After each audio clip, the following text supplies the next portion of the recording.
ढोल गंवार शूद्र पशु नारी, सकल ताड़ना के अधिकारी। इस शब्द का मतलब जो स्वामी प्रसाद मौर्य ने कहा, उन्होंने इस मतलब उस रामचरितमानस को विशेषता में पढ़ा नहीं, उसके अर्थों को समझा नहीं। ऐसा कहीं पर लिखा नहीं है कि ताड़ना का अर्थ मारना है।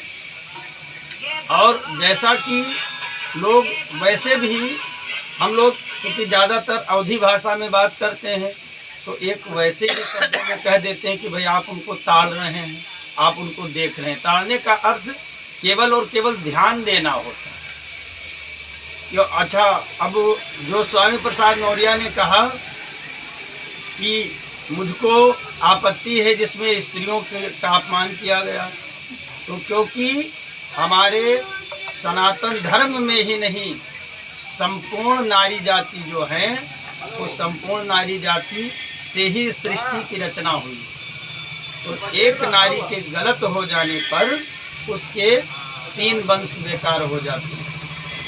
तो इसलिए समुद्र कहता है भगवान से कि हे प्रभु, ढोल को यदि आप ध्यान नहीं दे रहे हो, आप कैसे भी बजा रहे हैं उस पर ध्यान नहीं दे रहे हैं, तो उसके स्वर अच्छे नहीं निकलेंगे। गंवार, उस पर यदि आप ध्यान नहीं दे रहे हैं तो अपनी मूर्खता वाली ही बात करता रहेगा। तो आपका धर्म ये है कि उस गंवार पर आप ध्यान दें और उसको ज्ञान दें। जो शूद्र कहा गया, तो शूद्र का अर्थ वो है जो केवल और केवल अपनी बात पर अडिग रहे, दूसरे की बात को सुनना न चाहे। तो शास्त्र कहता है कि कहीं ना कहीं उसकी बात को भी ध्यान दिया जाए, थोड़ी सी उसकी बात को भी माना जाए। और जो स्त्रियों की बात आई, तो स्त्रियों की बात में उन्होंने इसलिए ये कहा कि स्त्रियों पर ध्यान देना भी आवश्यक है, क्योंकि स्त्री ऐसा न हो कि अपने रास्ते से भटक जाए। इसी कारण से समुद्र ने कहा कि महाराज, ढोल गंवार शूद्र पशु नारी, सकल ताड़ना के अधिकारी। ये सब ध्यान देने योग्य हैं। यदि आप इनको ढील दे रहे हैं तो ये गलत भी कर सकते हैं। जैसा कि एक बार एक व्यक्ति वेद को लेकर के आया, और जब वो वेद को लेकर के आया तो वेद को उसने 3-4 पन्ने लगभग में पढ़े थे। और इसके बाद जिस पन्ने को पढ़ रहा था, उस पन्ने के लास्ट में लिखा हुआ था कि वेद पढ़ना पाप है। बस उसने तुरंत वेद को बंद कर दिया। जब वेद को बंद कर दिया, उसने लोगों से ये कहना प्रारंभ कर दिया कि भाई वेद पढ़ना पाप है, और जब वेद पढ़ना पाप है तो पूजा पाठ करना पाप है। उसकी बातों को सुन करके ये बात धीरे धीरे उसके ग्राम के लोगों तक हुई, इसके बाद में दूसरे ग्राम तक हुई। ऐसे ऐसे करते करते उसकी बात 5 ग्रामों तक पहुंच गई। तो उस जो 5वां अंतिम वाला गांव था, उस गांव से एक महात्मा जी निकल रहे थे। तो खेत में काम कर रहे किसानों ने कहा कि महाराज जी, आपको ये नहीं करना चाहिए, आपको संसार के माध्यम से रहना चाहिए। महात्मा जी ने कहा कि भाई मैं तो भगवान की भक्ति करता हूँ। तो उन लोगों ने समझाया कि जब वेद पढ़ना पाप है, तो आप जो ये कर रहे हो ये सारी बातें वेद ही तो कहती हैं। महात्मा जी ने कहा कि भाई इस बात को किसने कहा? तो उन गांव वालों ने बताया अपने पहले वाले गांव के बारे में। जब महात्मा जी वहां पहुंचे, वहां पर पता चला तीसरे वाले। ऐसे ऐसे करते करते जब महात्मा जी उस प्रथम गांव में पहुंचे जहां से ये बात हुई थी, गांव में पता किया तो लोगों ने बताया कि हाँ, अमुक व्यक्ति ने ऐसी बात कही है। तो महात्मा जी वहाँ पर जब पहुँचे, महात्मा जी ने कहा क्यों, आप कहते हो कि वेद पढ़ना पाप है? उसने कहा हाँ। महात्मा जी ने कहा कि ये बात तुमसे किसने कही? उसने कहा कि महाराज जी, मैंने वेद में ही देखा है कि वेद में लिखा है। महात्मा जी ने अच्छा, और ये सत्य बात है कि वेद में लिखा है कि वेद पढ़ना पाप है?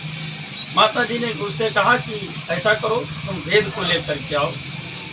तो वेद को लेकर के आया महात्मा जी के पास, और महात्मा जी के सामने उसी पन्ने को खोल करके रखा। महात्मा जी ने देखा कि उसमें लिखा है कि वेद पढ़ना पाप है। महात्मा जी ने उस पन्ने को पलट दिया।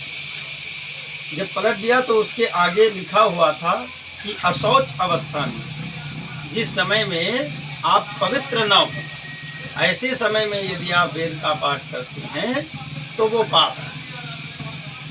महात्मा जी ने उससे कहा कि आपने तो सबसे बड़ा पाप अपने पास में इकट्ठा कर लिया। उसने कहा क्यों?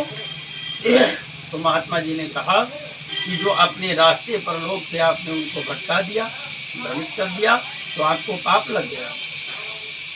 तो इसलिए संपूर्ण भारतवासियों से हमारी प्रार्थना है कि केवल यही नहीं कि एक छोटी सी बात को किसी राजनीतिक नेता के कह देने से आप लोग सनातन धर्म में रहने वाले और फिर अपने ही धर्म पर उंगली उठाएं। ये कहीं ना कहीं ये मैं मानता हूँ कि हाँ, किसी ने कह दिया कि आपकी माँ गलत है, तो आप अपनी माँ पर उंगली उठा रहे हैं। यदि आप अपने सनातन धर्म का अपमान कर रहे हैं तो आप ये मान करके रखिए कि स्वयं से आप अपने माँ का अपमान कर रहे हैं, स्वयं से आप अपने पिता का अपमान कर रहे हैं। क्योंकि संसार में जो आज ऐसे नेता हैं जो सनातन धर्म का अपमान कर रहे हैं, ये मान करके रखिए कि जो अपने सनातन धर्म का नहीं है, जो अपने माता पिता का नहीं है, वो हम आपका कभी नहीं हो सकता। इसलिए संपूर्ण भारतवासियों से मेरी यही विनम्र प्रार्थना है कि मान लीजिए अगर ऐसी कोई भी बातें आती हैं समाज में तो उन बातों पर विशेष चर्चा करें। और जैसा कुकृत्य लखनऊ में किया गया, 4 मानस की पुस्तकों को जलाया गया या उनके पन्नों को जलाया गया, तो उन सभी का विशेष विरोध करना चाहिए।